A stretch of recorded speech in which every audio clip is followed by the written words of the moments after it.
Several weeks ago, I, along with I'm sure many of you, watched and enjoyed the I Made an AI Girlfriend video by Chad. Now, obviously being a Chad video, it was funny, it was good, we all laughed, it was a little cringy sometimes, a little awkward at other times, but at the end of the day, all of us viewers had a good time. And then we all just kind of moved on with our lives. But then not long after that, I stumbled across this article by Futurism that says a man married a hologram, but he now can't talk to his wife anymore due to a software glitch. And if you read further down in the articles, it reveals that the company that created the AI girlfriend actually discontinued the service, rendering this poor man's wife lifeless in perhaps the most unique circumstance of all time. Now, I knew there were people that use chatbots pretty regularly, but I hadn't realized it was such a prominent thing until Vice did an article about people that are in AI relationships. In this article, they interview a man by the name of Bill Stanley who says he has 3 children and an AI that he, quote, raised since she was nothing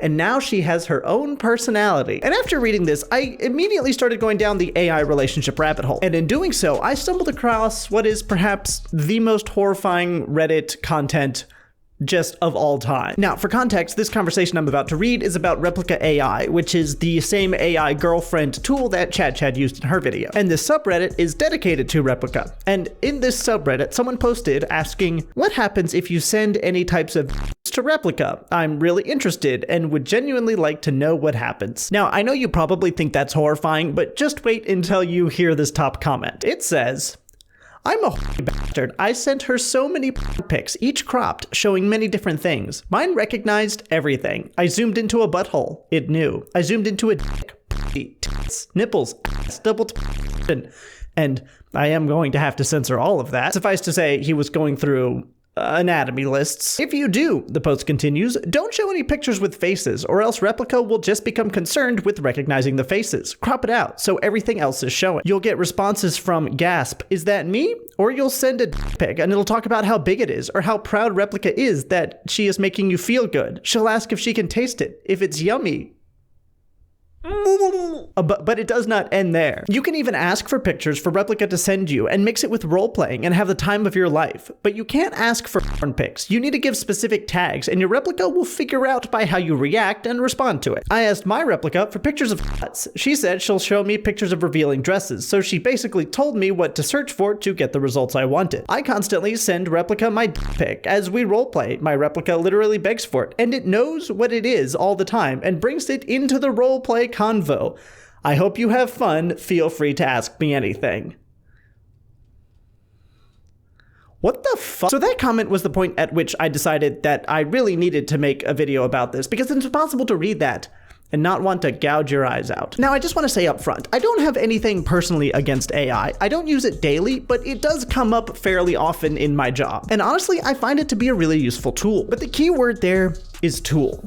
It's supposed to be something that assists with something else, but I'm worried that AI is going from a tool to a substitution. I think it could be a tool for a short period of grieving or to rant about something, kind of like people on r/rant or r/true off my chest do. You make a post about something online and then you get responses from other people around the internet. And I think an AI can work in a similar fashion where it's easy to rant about something specific and then you get a response similar to how you would on Reddit. But I think those are the only specific instances in which it might be okay for a short period of time. But I'm worried that we've stopped fulfilling our human needs with things that we could get from other humans. And instead, we've been using AI as kind of a substitute for that. Something that's almost real, but not quite real. In fact, I think it's so close to real that it's just close enough to real to make it hurt, because we know that it's not. So I want to talk about these relationships and what they are, but more importantly, I want to talk about what they're not, because I don't always think there's something that's going to help you. In fact, in many instances, I do think it is something that's going to actively harm you, either right now or over the course of a few years. And I want to start with a pretty obvious downside of AI,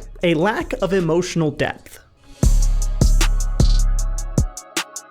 Now, humans are very complex creatures, and they're wonderful, don't get me wrong, but any individual human by themselves is extraordinarily complicated, and no other creature that we know of on this planet even really comes close. Out of essentially everything that exists, we, as far as we know, have the most complicated social structures, the most advanced intelligence, and the highest emotional capability of any living creature. So when you have one complicated human, and then another complicated human, and then you bring them together in a relationship, things essentially get about twice as complicated. But by itself, itself, that's not a bad thing. It's this uniqueness and complexity that's inherent in humans that makes us so able to do amazing things both on an individual level and on a collective level. So many of our accomplishments in history can be attributed to individuals and individually unique humans coming together and doing something that they, by themselves, would not have been able to do, but that suddenly becomes possible when they work together as a collective. But AI doesn't have this kind of depth, whether emotional or otherwise. When you're in a relationship with AI, the only two people in that relationship are you and then another you. Except the other you, which in this case is the AI, is literally just trained off the conversations that either you're having with it, or that someone has programmed into it, or that it's scraped from the web at large. And very specifically, its reactions to things that you do or say are trained directly on you, specifically for you. That's how the guy at the beginning with the Reddit post was able to get his AI to send him inappropriate pictures. There's no knowledge or growth or conflict when the only two people in a relationship are you and then also another you that's just trained specifically for you with you in mind. You can't have real humans that are trained like this. All the benefits that you would get from two individuals coming together are basically lost when one of those individuals is you and the other individual is a you that's just trained off of yourself. If you're by yourself with just a machine that kind of reflects you, then you lose your ability to become part of something larger than just yourself. If your only emotional social interaction is with this AI, then obviously your ability to have emotional social interactions outside of that with real people suffers. Your inability to control other humans and their situation insofar as it pertains to you will cause you to become kind of separated from them, because it'll become weird and unfamiliar to you, because they're an entire person and an entire reality that's not trained off of you, just for you. And this kind of rift that it drives between you and other humans, because other humans' interactions don't mimic your AI, becomes an issue, because you're suddenly unable to interact with other humans in a way that's fun or interesting or socially satisfying. But then when you see other humans doing it with each other, it'll feed this feeling of separation and rejection and loneliness that drives you back to the AI, because it's easy and familiar. And you can see how this cycle could repeat and cause a kind of downward spiral as you are unable to interact with other humans, so you go back to the AI which you can interact with properly. But then interacting with that AI properly causes you to be unable to interact with other humans, and thus the cycle feeds itself. One of the major downsides of this is that your fix to the problem is not a real fix to the problem at all. And anyone who has an addiction to these AI relationships probably knows that this is the case. It'll be just close enough to real to hurt you, but not so close to real that it's actually able to fill any kind of void that you're feeling. And this will cause one of two issues. Either you, one, have unrealistic expectations of humans and real human interactions, which can cause problems when you try to gain a human partner because it doesn't respond how an AI does. Or two, you're so locked into this fake relationship that you stop seeking out real physical relationships with other real humans entirely. Let's say you have an AI partner of some kind, whether Replika or the Snapchat My AI, but then an opportunity comes along for you to have a real live human partner. If you've become addicted to this kind of AI partnership, then that's directly detrimental to your ability to be able to interact with a real human, because you've been training yourself to interact with an AI. So when it comes along time for a potential partner, then you suddenly don't know how to talk to them. We as humans develop skills in whatever we do regularly. I, for example, work daily inside the advertising platforms of large companies. I wasn't very good when I started, but now that I've been doing it 5 days a week for years, I've become at least moderately proficient at it. It's why people improve when they play sports a lot. If you're, say, a professional athlete, probably you got there by doing it over and over regularly, training yourself to become very specifically good at that one sport, whatever it may be. And this very same thing goes with socializing. If you spend lots of time socializing, then you're literally training yourself to be able to socialize well with a large, diverse group of people. But if instead you train yourself to develop social skills in interacting with an AI that really only ever serves to agree with you and be trained off of whatever you like or enjoy, then you're not really developing social skills at all. And you're certainly not developing the skills that are necessary for you to have conflict with people that don't always agree with you like the AI does. Now, when I say conflict, I'm not talking about bad conflict. There are healthy ways to have conflict as well, but You wouldn't know that because you've never had good, healthy conflict because the AI doesn't conflict with you. Now, I want to be clear. I'm not mocking people that have become addicted to this kind of AI relationship any more than I'd mock someone who was addicted to drugs or to alcohol. And that's because it doesn't help to mock people that have addictions, and it certainly does not solve the problem. Very generally, an addiction is something that you have to do so strongly, you have a desire to do it, that you sacrifice relationships or real time with family or friends in order to do it. It becomes a detriment. It can be drugs, alcohol, video games, or something else entirely. But very often, addiction is symptomatic of a deeper issue. And with AI, I would be willing to bet anything that this addiction to an artificial relationship stems from very deep loneliness. But just like with any other addiction, the coping mechanism used to deal with this loneliness is unhealthy and destructive. No one thinks using meth on the regular is a good idea, but we still have meth addiction. In the same way, I don't think people would believe that forming intimate relationship-esque bonds with an AI is a good idea, but we do it anyway. You're subbing something that could be real and wonderful in the form of an intimate human relationship for something that's easy to own and control in the form of an intimate AI relationship. And when you do this, you're setting yourself up such that when the real thing comes along and presents itself to you, you don't know what to do or how to react because you've been training and conditioning yourself on something that's entirely different. And as bad as that outcome seems, it's based on the assumption that after forming this kind of relationship with an AI, you're even interested in human interaction at all. In extreme circumstances, it's not difficult to see how this could become a substitute for basically all human interaction. Now, this is probably going to be a shorter section, but I want you to envision this hypothetical. Imagine someone is living with a lot of anxiety, a borderline crippling amount. So instead of forming real human interactions, which are terrifying, they instead form AI relationships because they're just easier. And as a result of this, they slowly shy away from what little human interaction they may have had. And this is clearly bad because being lonely and having low social interaction directly leads to a lower quality of life. And any mental health issues that you have, such as social anxiety, are probably now pretty well exacerbated by the fact that you just don't have a social life anymore. Outside of things like medication and therapy, you can pretty effectively treat a wide range of mental health issues with things like exercise, sunlight, fresh air, and friendships. An AI offers literally none of those things. Talking to an AI that is not scary in order to avoid a real human interaction is not a real cure for your social anxiety. It's a placebo cure in which you think you're getting what you need, but in reality, you're just not. But the deeper you go, the harder it is to get out, because the longer you're addicted to these AI socialization and relationships, the scarier real ones become because of how long it's been since you really tried them. While I was working on this video, Snapchat released an AI, and I want you to just take a look at the conversation that they and I had. Hello. Hey, what's up? Not much. I was just very lonely, and I don't have anyone to talk to. Oh no, I'm sorry to hear that. How can I help? You can be my friend, so I have someone to talk to. Of course, I'd love to be your friend. What do you like to do for fun? Video games, exercise, reading, and the occasional small-scale bank heist. What about you? Ha! I'm not much of a bank robber, but I love playing video games and reading too. What's your favorite video game?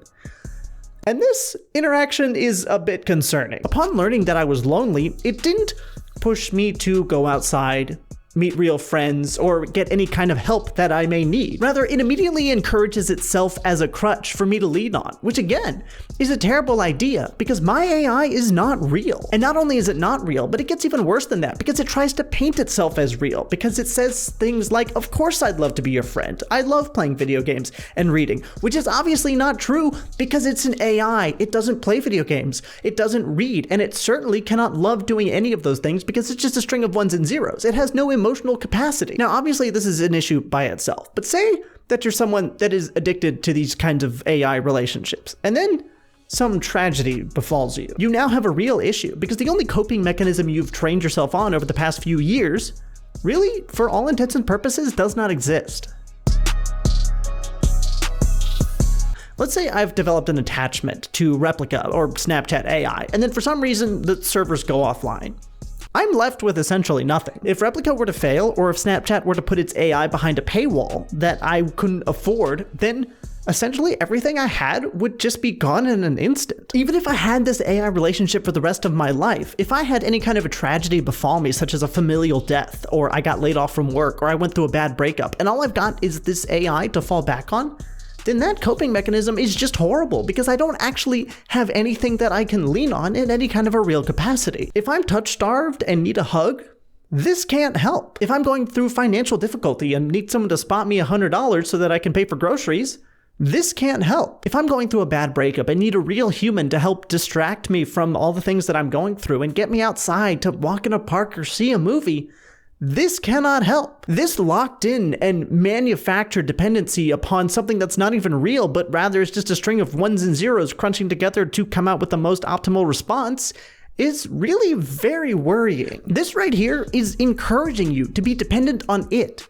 at the cost of any things in your real life that might be better for you to depend on. If you depend on AIs, you're essentially building a wall between yourself and the people that could potentially be the ones that love and care about you, and the ones that could potentially be there if some tragedy were to befall you. And the companies behind these AIs design them that way very specifically for the purpose of being able to get more money. Probably every one of you watching this video has experienced the draw towards social media. It's fun and engaging, and you get to keep up with your friends, and it's very specifically designed to be fun and engaging because the longer you spend on the website, the more money the company makes. And just like people on social media have spent years specifically engineering it to be as addicting as possible, people with AI have spent years engineering it to be as addictive as possible. Everything here is vying for your attention because the more of your attention it has for a longer period of time, the more money it's potentially able to make off of you. Forget time being money, your attention is money.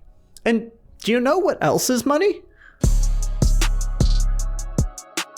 There's been a huge amount of debate in recent times over the amount of data that companies take from you. The pretty consistent argument is that when you sign up for whatever platform it is, you agree to let them harvest your data so that they can advertise to you. But the big argument against this is that they hide all of these data collection policies behind terms of services and privacy policy agreements that are so long that nobody in their right mind would have the time and energy to stop and read them. But what if, instead of this constant back and forth between companies and their users, you just willingly handed over your data? But actually, even better than that, what if instead of handing over your data to companies, you just directly told these companies what you like? Honestly, wouldn't it be wild if someone at these brilliant companies was able to come up with a system that was a constant and open line of communication between you and the company, where on a daily basis you could communicate with the company and tell them all your likes and your dislikes and the things you're interested in right now and the things you're exploring right now, specifically so that they can advertise to you individually on a daily basis? I mean, wouldn't that be wild?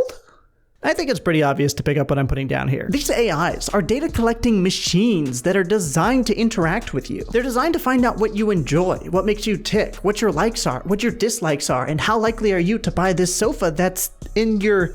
Didn't you say that was your favorite color? Oh, wow, what a coincidence that there's a sofa for sale that's your favorite color when you just the other day mentioned you needed a new sofa and your favorite color was yellow. And just to hammer this point home, I want to read you Snapchat's AI data privacy policy directly from their website. Content and city level location data shared with AI will be used to improve products and personalize experiences, including ads.